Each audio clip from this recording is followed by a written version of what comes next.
Hello साथियों, कैसे हैं आप। खौफनाक चुड़ैल की किस्त नंबर 12 पार्ट 12 पेशे हिदमत है। इसके बारे में भी आपने राय दीजिएगा, इसके बारे में कमेंट्स कीजिएगा। वो चलती चलती बस मेरे डेरे की तरफ आ रही थी। उसका रुख, उसके बच्चों का रुख मेरे डेरे की तरफ था। उसने देख लिया था मुझे, लेकिन वो दिखाई ना देती। मेरी बेगम उसको दिखाई ना देती। वो गायब हो चुकी थी। मुझे बता दिया था उसने कि बस इधर ही होंगी, लेकिन तुम्हारे आसपास ही होंगी, किसी को दिखाई नहीं दूंगी। आगे से वो औरत की नज़रों में एक खौफ था जो मैंने देख लिया था। गहरी नज़रों से उसने मुझे देखा था। उसने सर से लेकर पाँव तक देखा था। और बच्चे बेइंतहा अच्छे अंदाज से मुझे मिले थे। वो तो मेरे अपने दोस्त थे, मेरे अपने दोस्त थे। लेकिन दोस्तों में क्या, शर्मिंदा था मैं आज, इंतहाई शर्मिंदा था। जो कुछ मैंने किया था उस पर शर्मिंदा था।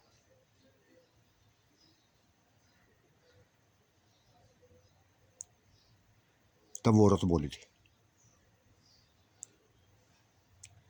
सजा तुम्हारी बेगम कहाँ है? तुम्हारी बेगम कहाँ है? मुझे कुछ बातें करनी है उससे। ये उसकी बात करनी थी बस। मैं सर से लेकर पाँव तक काम किया था कि जो मकसद वे लेके आई थी पूरा करना चाहती थी, बताना चाहती थी। जो कुछ मैंने उसके साथ किया था बताना चाहती थी। मैंने बता दिया था उसको, झूठ बोल दिया था कि वो मेके गई हुई है, शहर गई हुई है, कल की गई हुई है, अभी तक वापस नहीं आई। गहरी सांस ली थी उस औरत ने। एक बार फिर मुझे देखा था। तब उसके बच्चे ने ये कहा था, देखा एक वक्त था, सजाद एक वक्त था, इस डेरे पर आते हुए, इस पक्के जगह पे आते हुए खौफ आता था। लेकिन आज आज खौफ नहीं आया, जरा भी खौफ नहीं आया। माँ ने कुछ कहा, कहना था, तुमसे कुछ कहना था।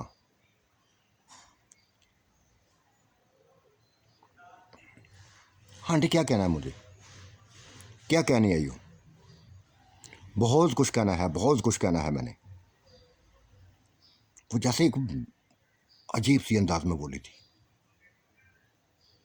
अजीब से अंदाज में बोली थी, खौफनाक अंदाज में बोली थी। मैं समझ गया था, वो जो कुछ कहना था मैं समझ गया था। मैंने कहा ना आंटी, बस बैठिए आप, जो कुछ भी कहना है सुकून से कहना, सुकून से कहना। पहले मैं कुछ खिला पिला दूँ आपको। जो बिस्कुट घर था, जो कुछ भी घर में था, उनके सामने रख दिया था। शाम के साथ डालने लगे थे। तब औरत बोली थी, तुमने गाँव छोड़ दिया अपना, यहाँ ही पक्का डेरा लगा लिया तुमने? हाँ हाँ आंटी, इधर लगा लिया मैंने डेरा, पक्का पक्का डेरा लगा लिया है। यहाँ मुझे सुकून मिलता है। ना मेरे अंदर कोई खौफ है, ना मेरी बेगम के अंदर खौफ है। वो भी यहाँ से जाना नहीं चाहती, गांव वालों से हट के रहना चाहती है। यही सोच लेके मैं आई हूँ। बच्चों को मैंने बताया था आज कि मैं भी अपनी ज़मीनों पे इसी तरह का एक डेरा बनाऊँ और वहाँ ही रहूँ। गांव में घुटन होती है, छोटा सा मकान है, घुटन होती है। ये खुली जगह है। मुझे बेइंतहा जो इसकी बात अच्छी लगी थी। मैंने कहा आंटी, ये तो बहुत अच्छी सोच है, बहुत अच्छी बात है। मैं करूँगा तैयारी, मैं आपका मकान बनाऊँगा। तुम क्या मकान बनाओगे? तुम आज तक अपना नहीं मकान बना सके। इसी कमरे में रहते हो ना। क्या बनाया है तुमने? मेरा क्या बनाओगे मकान? शर्मिंदा समय हो गया था उसकी बात सुन के। आंटी, इतनी बड़ी बात तुमने कर दी, मेरे मुंह पर जैसे तमाचा तुमने मार दिया है। मैं जानता हूं मेरी बेगम गरीब खानदान की नहीं है, बहुत बड़े खानदान की है। अब देखना, मेरा मकान बनेगा और मैं तुम्हारा मकान भी बनाऊंगा। वो हंसी थी, मुस्कुराई थी। हाँ, अगर हो, देखती हूँ कितनी मालदार है, कितने पैसे भेजती है, क्या कुछ लेके आती है।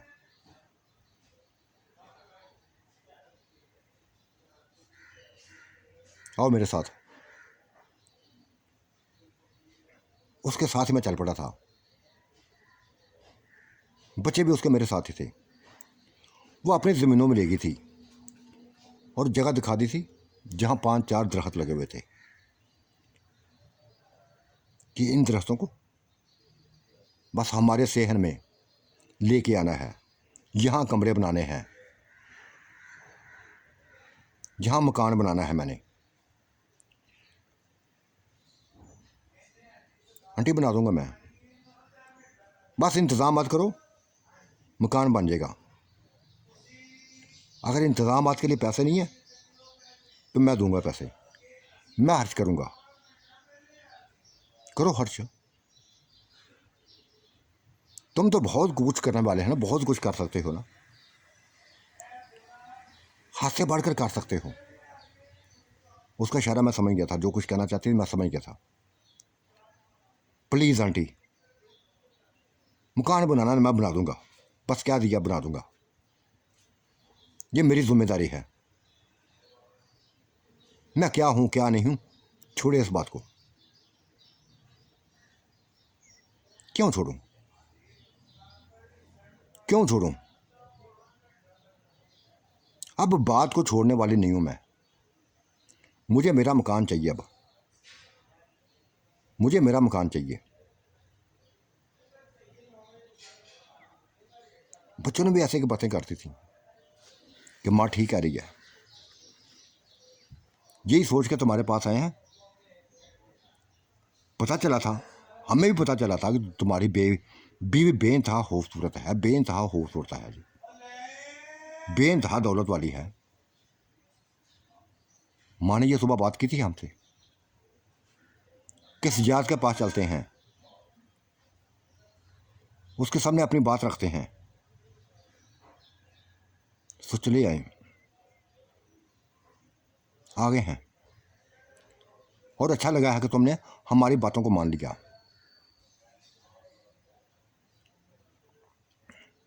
अब ये बातें हो रही थी, शाम के साए ढलने शुरू हो गए थे कि दूर से मुझे अपनी बेगम आती हुई दिखाई दी थी। वो गाड़ी में आई थी, कार में आई थी, जिसका रोह हमारी तरफ ही था, डेरे की तरफ ही था। मैं समझ गया था कि उसने हमारी सारी बातें सुन ली हैं, हर बात उसने सुन ली है, और अब ये अपनी मालदारी दिखाना चाहती है। तभी गाड़ी में आई है। गाड़ी रुक गई थी, एक नए अंदाज से नीचे उतरी थी, फहराना तरीके से नीचे उतरी थी। मेरी तरफ देखा था, प्यार प्यारी मोहब्बत, प्यार भरी मोहब्बत नज़रों की तरफ देखा था। आंटी को सलाम किया था, और उसके बच्चे, दोनों बच्चे बस मेरी बेगम को ऐसे देखने लगे जैसे जैसे मैंने उनकी बेगम, उसकी माँ को देखा था। शरारती थे वो, वैश्य आनंद अंदाज में मेरी बेगम को देखने लगे थे, उसके हुस्न को देखने लगे थे। मैंने मना की ना किया था, नहीं रोका था, हाँ समझा दिया था कि अकरम ये भाभी है तुम्हारी, ये भाभी है तुम्हारी। उसने अपना सर झटका था, फिर बोला था हाँ भाभी है तो तभी तो इधर आए हैं, इसके पास आए हैं। और फिर सभी बातें बता दी थी, मेरी बेगम ने सभी बातें बता दी कि ये इसी मकसद के लिए आए हैं। कहने लगी थी आप लोगों का काम हो जाएगा। मैं भी कई दिनों से सोच रही हूँ कि इधर मकान सिलसिला शुरू करूँ, अपना मकान बनाऊँ, और जहाँ अपना मकान बनाऊँगी तुम्हारा भी बन जाएगा।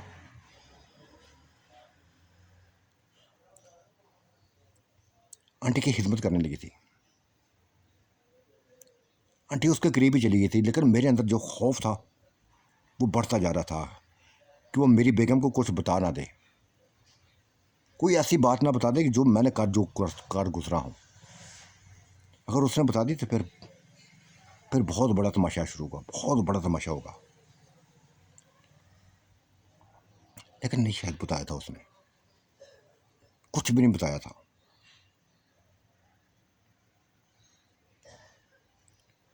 हाँ, घर जाते जाते कह गई थी, एक लफ्ज़ बोल गई थी कि सजाद हमारे घर आना, कुछ मज़ीद बातें करनी है। थोड़ा सा हौसला था मुझे, हुआ था मुझे कुछ हौसला हुआ था, जो मेरे अंदर एक खौफ था ख़त्म होता चला गया था।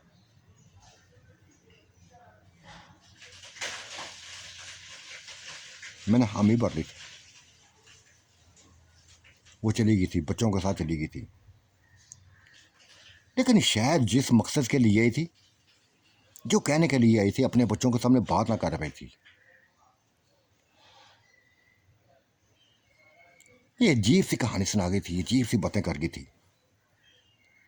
हालांकि यहाँ मकान बनाने का उसका कोई मकसद ना था, अपना गांव को छोड़ने का कोई मकसद ना था। अजीब सी बातें कर गई थी। शायद उसको बात करने का मौका ना मिला था, कुछ कहने का मौका नहीं मिला था। हाँ, ये मैं जान गया था एक बात, जो मुझे शो हो गई थी, जो मैं बस महसूस कर चुका था कि उसकी नज़रों में मेरे लिए एक इज्जत थी। उस आंटी की नज़रों में बस मेरा एक वकार बन गया था, एक रूप था। जो कुछ भी मैंने उसके साथ किया था, शायद उसको अच्छा लगा था, शायद उसको अच्छा लगा था। अगर अच्छा ना लगा होता तो अब तक वो कुछ भी हो सकता था, कुछ भी हो सकता था, कुछ भी कर सकती थी।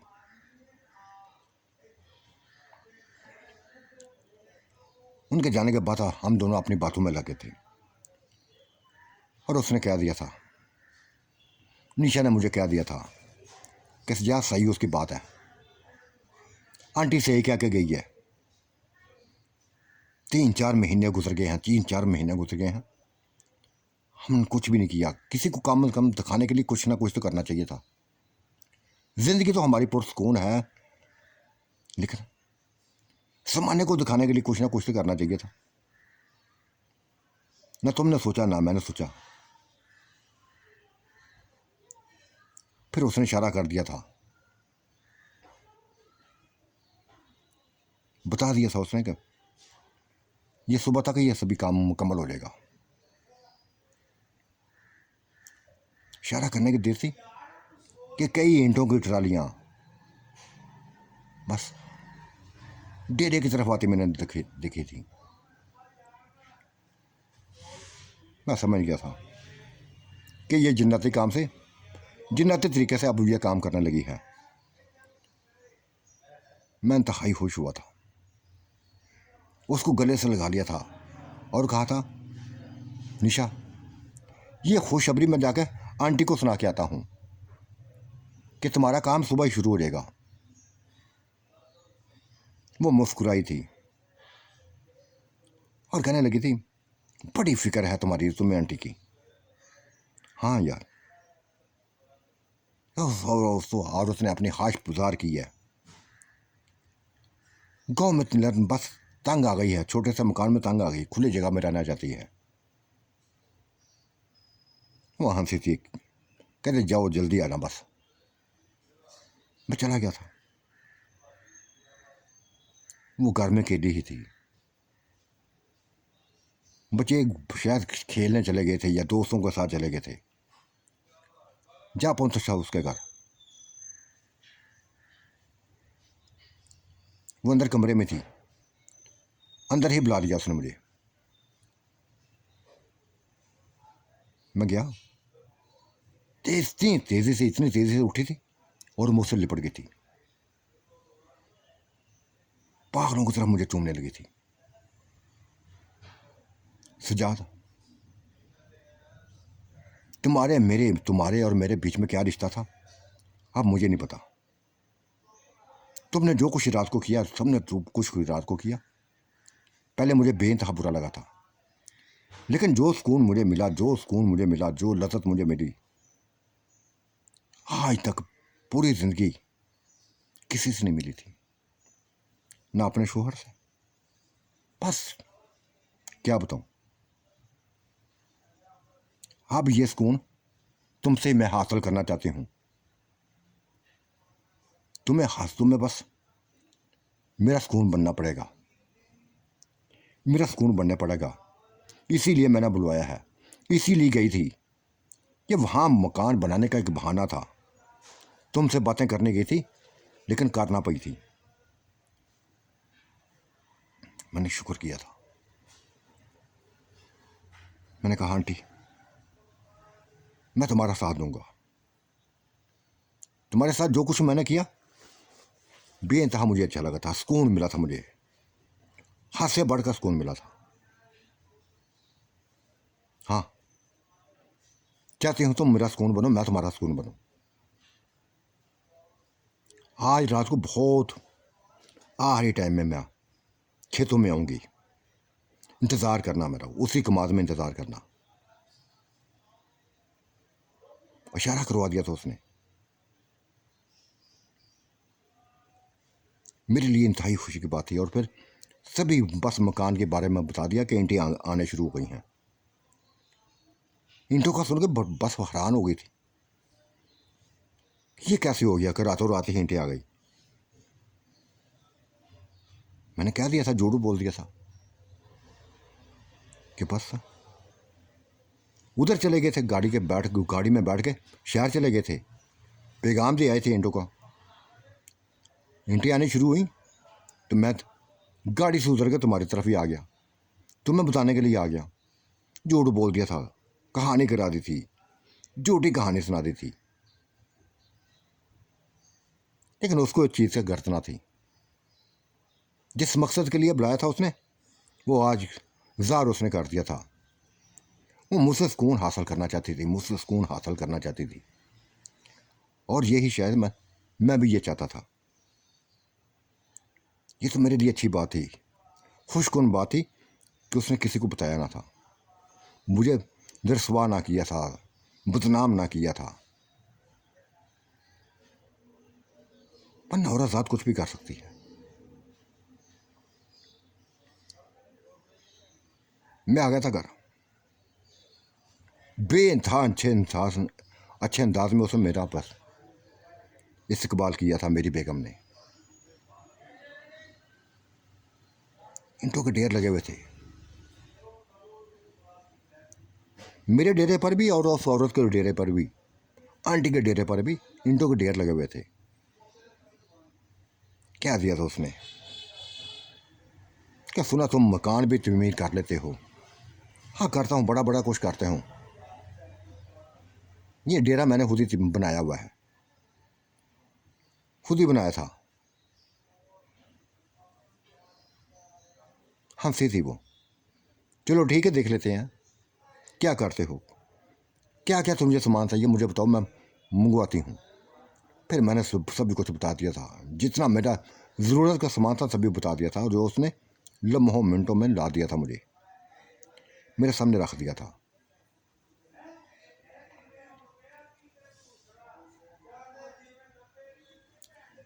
रात गुजरती जा रही थी। वो गहरी नींद सोने लगी थी। कुछ भी नहीं करना चाहती थी, ना मैं करना चाहता था। उसने खुद ही रोक दिया था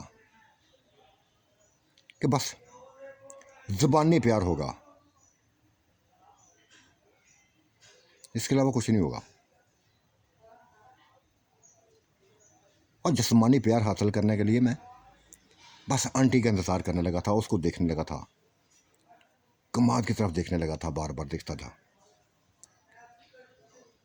रात बीती जा रही थी, तब वो मुझे आंटी दिखाई दी थी, कमाद की तरफ चलती बढ़ती हुई दिखाई दी थी। मैं भी चल पड़ा था, उसी की तरफ चल पड़ा था। फिर ले गया था कमाद के अंदर उसको। आज वो शिद्दत से मेरे साथ लिपटी थी, बेइंतहा शिद्दत से लिपटी थी मेरे साथ, और कहा था कि सज्जाद, कल मैंने देखा था कि तुम्हारा जिस्म इंसानों वाला नहीं है, ये इंसान का जिस्म नहीं है, ये क्या है? मैंने कहा झूठ बोल दिया था, इंसान ही हूँ, लेकिन ऐसे ऐसी खुराकें खाता हूँ, ऐसी ऐसी खुराकें खाई हैं कि बस जिस्म बढ़ता गया, बढ़ता गया, बढ़ता गया। नहीं यार, जितनी मर्जी इंसान खुराकें खा ले, जितनी मर्जी खुराकें खा ले, ऐसा जिस्म नहीं होता।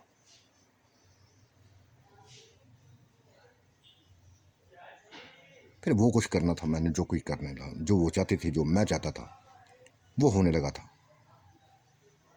मुतमईन हो गई थी, मैंने मुतमईन कर दिया था। 3-4 घंटों के अंदर ही फ्रेश हो गया थी, इस कदर फ्रेश हो गई थी कि बस वो मेरे गले में उसने बाहें डाल दी थी और कहने लगी थी कि अब ये काम हर रोज़ होगा, हर रोज़ होगा।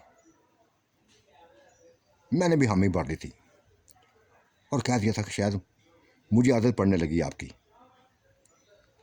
हाँ, मुझे अपनी आदत बना लो, अपनी आदत बना लो। उसने जैसे खुली ऑफर करती थी मेरे लिए, मुझे और क्या चाहिए था। तब वो अपने घर की तरफ चल पड़ी, मैं अपने घर की तरफ चल पड़ा, और दूसरे दिन सुबह ही, काम तो मुझे कोई थे नहीं है, वो ही करती थी। मैंने मकानों का काम शुरू कर दिया था, अपने डेरे में मकान शुरू कर दिए थे, खुदाई शुरू कर दी थी, कुछ मजदूरों को बुला लिया था। तो साथियों, आज का मंजरनामा कैसा लगा? अपनी राय से ज़रूर नवाजिएगा। अल्लाह आपका निगहबान, मेरा भी निगहबान। अल्लाह हाफिज़, बाय बाय।